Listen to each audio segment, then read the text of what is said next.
muy buenas tardes. Hoy quiero conversar acerca de un libro titulado El infinito en un junco, que fue escrito por la doctora Irene Vallejo, nacida en Zaragoza, España, en 1979. La doctora también es conferencista, columnista de varios periódicos de su país. Es doctora en filología clásica y ha sido galardonada con muchos premios en España, como el Nacional de Ensayo, precisamente por este libro El infinito en un junco, el premio Alargón Antonio de Sancha, premio de las letras aragonesas. Asimismo, la doctora se le ha otorgado varios doctorados honoris causa en universidades tanto de España como en México. Entre sus obras podemos citar El pasado que te espera, La luz sepultada, El silbido del arquero, Alguien habló de nosotros, El futuro recordado, Manifiesto por la lectura, Los sueños de mi fantasma. Y como libros infantiles escribió El inventor de viajes y La leyenda de las mareas mansas. En cuanto al infinito en un junco, esta obra fue publicada en el año 2019 con mucho éxito en sus ventas y ha sido traducido a 30 idiomas. Lo maravilloso de este libro es que no es una novela, sino que es un ensayo que ha sido clasificado como un ensayo de divulgación, porque la autora mezcla tanto elementos de ensayo histórico como anécdotas literarias, como experiencias personales, y de una manera muy innovadora ella también interrelaciona hechos históricos con hechos contemporáneos. Entonces la doctora Irene, ella dividió esta obra en dos grandes partes. La primera parte dedicada a Grecia con 87 capítulos y la segunda parte dedicada a Roma con 48 capítulos, para un total de 416 páginas que narran la historia del libro en el mundo helenístico, es decir, greco-romano. Lo interesante también de esta obra es que ella no mantiene una estructura lineal en su narrativa, es decir, no utiliza un orden cronológico de los hechos históricos, sino que ella lo que hace es que interrelaciona o interconecta, son temáticas. Sin embargo, él tiene una profundidad académica en cuanto a los datos históricos que ella nos presenta, y a pesar de esa cantidad de personajes, datos, fecha, eventos históricos, todos alrededor de la historia del libro en el mundo helenístico, pues la verdad es que utiliza un lenguaje muy ameno y comprensible al público general. Entonces la doctora Vallejo, ella de manera muy creativa nos comienza a desarrollar o a narrar todos los inventos y todos los circunstancias que estuvieron alrededor del desarrollo del libro, como la invención de la escritura, la invención de la imprenta, la invención del alfabeto, y obviamente cómo fue fundada y constituida la primera biblioteca pública, o que se consideraba como la primera biblioteca pública en Egipto. Entonces yo lo que quise fue como extraer algunos de estos aspectos de toda esta narrativa que ella nos hace acerca del libro, como para recordar unos hechos que me parecen importantes, como el capítulo que ella destina a la oralidad. Obviamente, antes de la escritura, por esa necesidad del ser humano de comunicarse, de expresar sus ideas, sus sentimientos, sus emociones, pues utilizaba, al no haber escritura, obviamente entonces utilizaba la oralidad para transmitir leyendas, leyes, cuentos de sus héroes y hasta poesía. Como lo cita literalmente la autora, esta oralidad eran como libros de carne y hueso que requerían memorizar y repetir la cultura de generación en generación.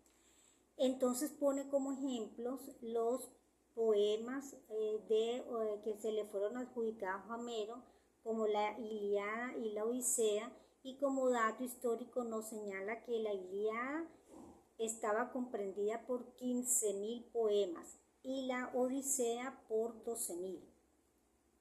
Todos estos poemas fueron transmitidos oralmente durante muchos siglos. Asimismo, como nombré al principio, ella en cada capítulo mezcla datos históricos referentes al libro, experiencias personales y acontecimientos contemporáneos. Entonces, en este apartado, en esta temática de la oralidad, como experiencia o recuerdo personal, ella nos señala cuando su madre utilizó la oralidad para narrarle los cuentos infantiles cuando ella aún obviamente no sabía leer y escribir.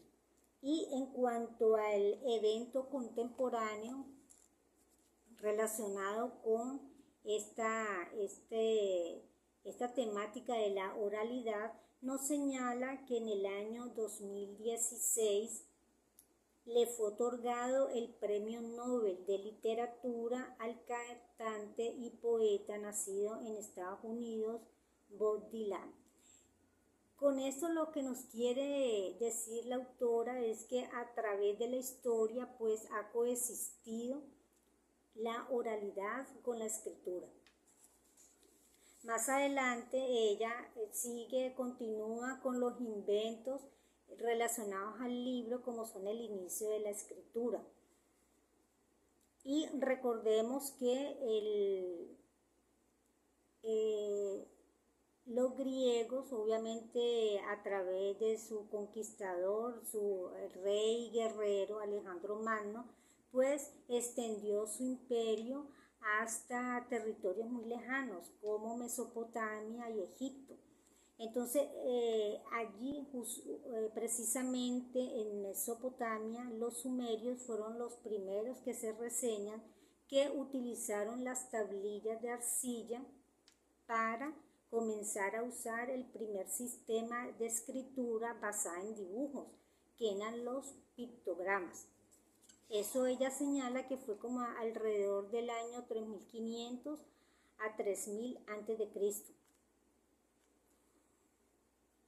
Por esa necesidad que tenían en ese momento histórico de registrar de manera escrita los trueques y las operaciones comerciales que realizaban. Paralelamente, también los egipcios en Egipto comenzaron a usar los juncos, que eran o son una planta acuática que se da a orillas del río Nilo, y observaron que por su flexibilidad los podían utilizar a través de un proceso que dio origen al invento del papiro. Entonces los egipcios utilizaban estos papiros también para plasmar su escritura, que era en base a jeroglíficos, que también eran dibujos, ¿no? Como dato histórico, ella señala que el papiro más largo que se conoce en su medida original aproximadamente era de 41 o 42 metros, que obviamente está en un museo británico. En Grecia y Roma, por esa dificultad de trasladar estos papiros, obviamente eran difíciles de manipular, de hecho se necesitaban las dos manos para extenderlos y poder leer, y también era dificultoso su transporte. Los griegos y romanos comenzaron a utilizar pieles de animales como ovejas y cabras, que a través de un proceso crearon o inventaron el pergamino. El pergamino, obviamente, pues también era un poco difícil de manejar, pero tenía la facilidad que se podía escribir por ambos lados.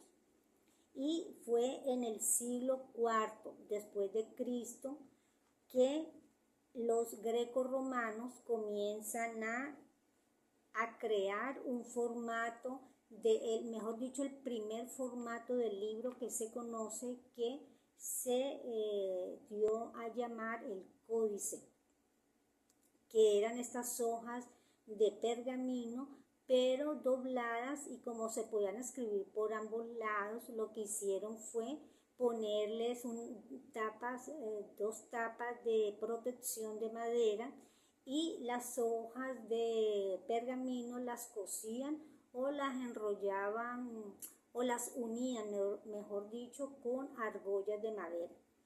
Entonces, pues este formato del primer libro llamado códice era mucho más fácil de manejar y de transportar. Fue en el año 105 después de Cristo, gracias a los chinos, se inventó el papel.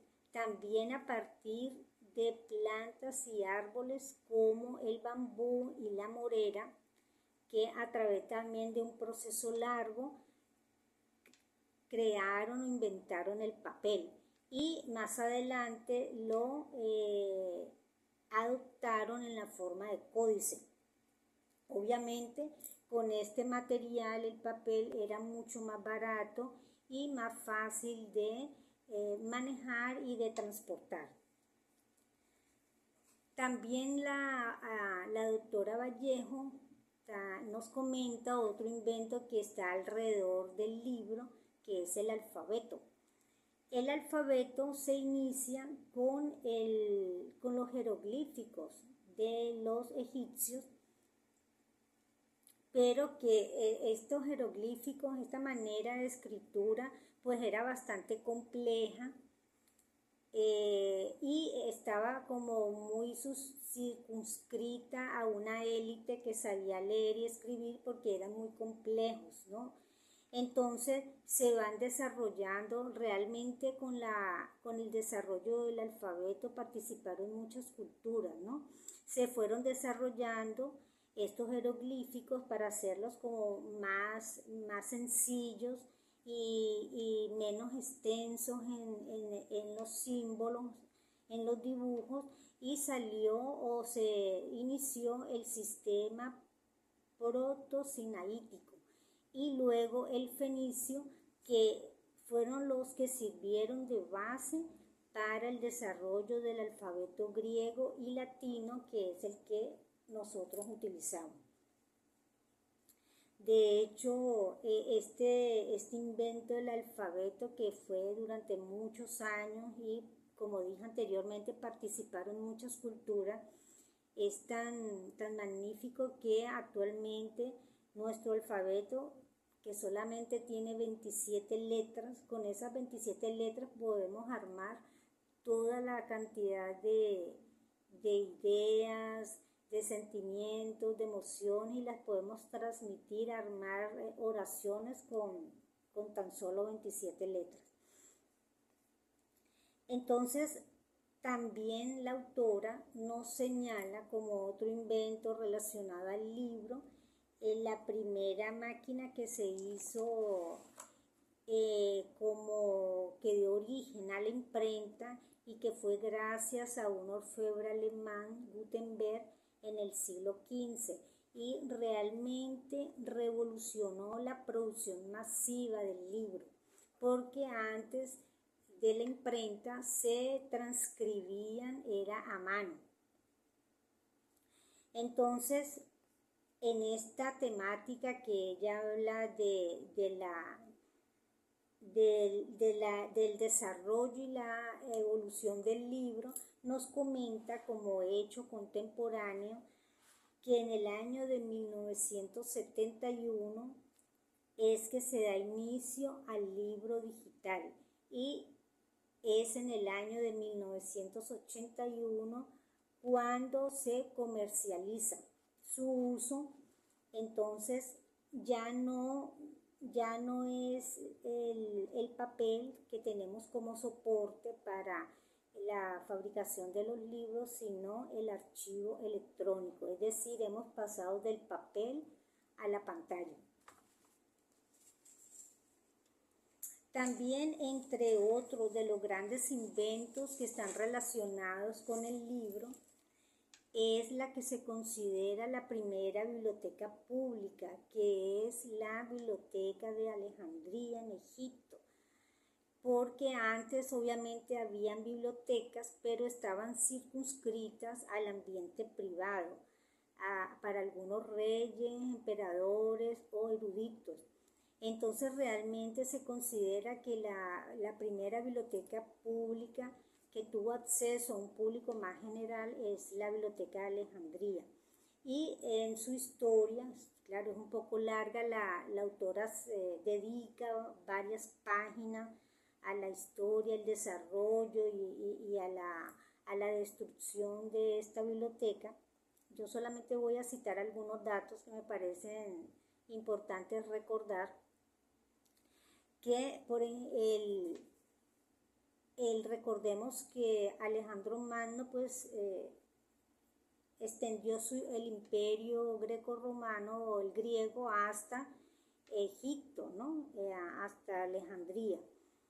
Y el sueño de Alejandro Magno siempre era esa idea de universalidad, de expandir la cultura helenística, y compartió estos ideales con su primer oficial, que era Ptolomeo I, que fue trasladado como gobernador a Alejandría, y él obviamente se convirtió en rey y faraón de Alejandría, y fue realmente el que promovió la idea de la construcción de esta biblioteca de Alejandría en Egipto, y fue su hijo, el sucesor, Ptolomeo II, que realmente realiza o funda esta biblioteca, que fue una magnífica creación, porque, como nos detalla en esta temática la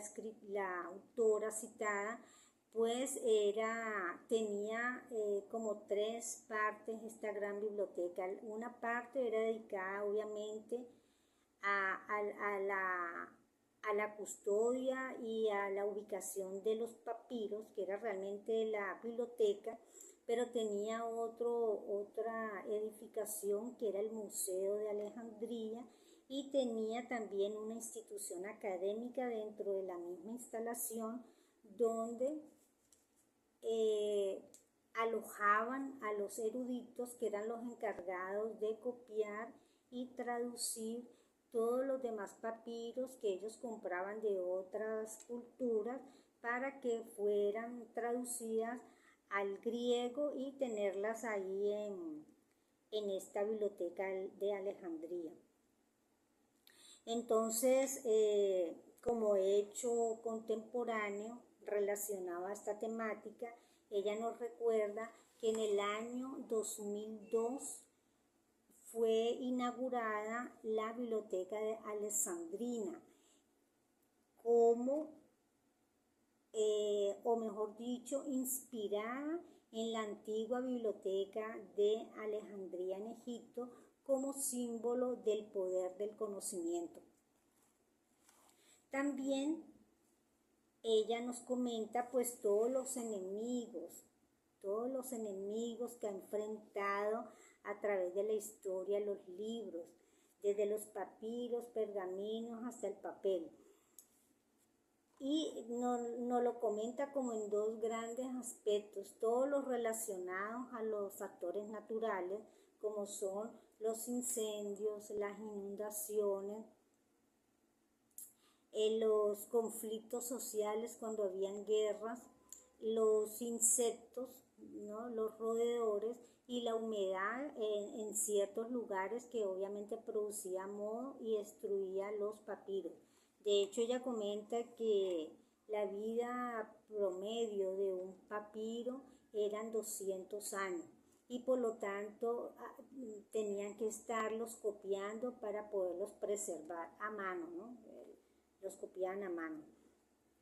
Y como factores humanos que han sido enemigos de los libros, pues ella comenta que es la intolerancia humana y pone como ejemplo un emperador chino, Shi Huangdi, que mandó a quemar públicamente todos los libros porque quería o deseaba que la historia de China iniciara con él. Más adelante también en la época moderna y contemporánea pues vemos estos hechos de intolerancia humana, como sucedió en la Inquisición española, cuando la Iglesia Católica mandó a quemar también públicamente todos los libros que ellos consideraban como herejes. Y en la Segunda Guerra Mundial, los nazis también mandaron a quemar todos los libros que fueran de autores judíos o los que ellos consideraban subversivos y que fueran una amenaza a la ideología nazi. Y ahorita en el siglo XXI, desafortunadamente, continúa esta intolerancia humana con la invasión de Rusia a Ucrania en el año 2022. Rusia manda a quemar en esas provincias que fueron invadidas, manda a quemar públicamente todos los libros de historia y de literatura ucraniana. Entonces, son muchos datos, personajes, eventos, anécdotas que la autora nos narra de una manera muy amena, pero que yo extraje como 4 aspectos que me llamaron mucho la atención y por los cuales los invito a leer este excelente ensayo. Primero, la originalidad de la narrativa de la autora Vallejo, que se atrevió a escoger un orden temático a expensas de un orden cronológico para contar toda la historia del libro en el mundo helenístico. Segundo, que ella resalta personajes anónimos que, como ella lo cita textualmente, forjaron como una cadena invisible a través de la historia para cuidar y proteger los libros, como fueron los escribas, los traductores, vendedores, comerciantes, monjas, sacerdotes, entre otros, que han logrado, en sus propias palabras, preservar la supervivencia de las ideas fabricadas por la especie humana. También, como tercer aspecto que me llamó la atención de esta obra, es que ella, de una manera muy creativa, ella une eventos históricos con eventos contemporáneos, obviamente relacionados con los libros, la lectura y la escritura. Y por último, la autora, pues a través de toda su narrativa, a través de estas 416 páginas, realmente lo que manifiesta es un amor por los libros que obviamente comparto 100%. Asimismo, la autora, ella cita a varios autores contemporáneos que dedicaron unas palabras a lo que ellos consideraban que es el significado, la relevancia del libro. Y yo escogí uno que me gustó mucho de Jorge Luis Borges, que quisiera compartir con ustedes. Como ya sabemos, escritor argentino, famoso por sus cuentos y ensayos, y él escribió acerca del libro en estos términos: de los diversos instrumentos del hombre, el más asombroso es sin duda el libro. Los demás son extensiones de su cuerpo. El microscopio, el telescopio son extensiones de su vista. El teléfono de la voz, el arado y la espada de su brazo. Pero el libro es otra cosa. El libro es una extensión de la memoria y de la imaginación. Definitivamente considero que el libro ha sido o es nuestro mejor aliado para negarnos a la fugacidad y el olvido. Entonces, bueno, les recomiendo realmente que aprovechen este ensayo. Se aprovecha de manera individual cada capítulo. De verdad tiene muchos datos para recordar y para aprender, muchos datos nuevos. Entonces, lo recomiendo ampliamente. Como siempre, les doy las gracias por apoyarme suscribiéndose a mi canal de YouTube, Librero Salud. En Instagram también aparezco como Librero Salud y en Facebook como Liliana Librero. Recuerden que siempre mi objetivo es promover la lectura, promover la reflexión y el análisis crítico. También quisiera, para cerrar, enviar un saludo afectuoso al abogado Edison Hernández Piñeros, porque gracias a él pues me llegó esta obra a través de las redes sociales. Lo leí por pantalla, 416 páginas leídas en pantalla, porque lo considero un gran lector, un gran intelectual, y tenemos un intercambio bien sabroso de libros, de referencias bibliográficas y de anécdotas literarias. Eso promueve mucho el amor por la lectura, por los libros. Entonces, un saludo muy especial, y te diría que le debemos un gallo a Esculapio, primo. Muchas gracias y será hasta un próximo encuentro.